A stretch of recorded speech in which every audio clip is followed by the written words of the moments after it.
getting a patient on the bike early is, in my mind, an intricate part of getting them functional early, because you have the reciprocal pattern of cycling. You have the reciprocal pattern of knee flexion, knee extension.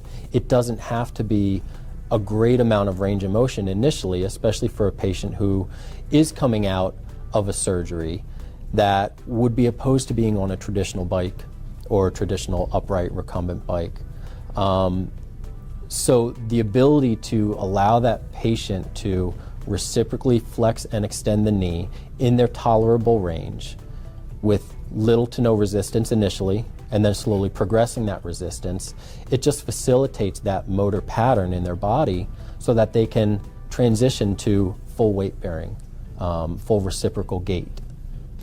I know in a few patients we had a lot of fear of moving their knee. They had a lot of fear of pain as they move their knee. They look at a traditional bike and that fear goes through the roof. They know they're not going to be able to pedal full revolution. And then we show them the OrthoBike and they're still a little skeptical, but when we convince them to get on it and we convince them to try a full revolution at even one of the low settings, they realize that they can do it, and that fear starts to go down. And then as they do it more and we start to adjust the settings more, they realize they're bending their knee more and it doesn't hurt.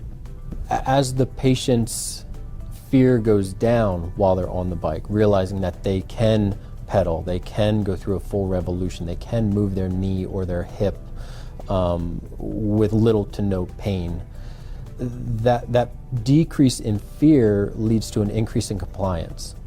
The patients want to get on the bike because they know they've seen the results of more knee flexion. They've seen the improvements in how their knee feels or how their hip feels, and it makes them want to do more. It makes them just so much more compliant with their program as a whole.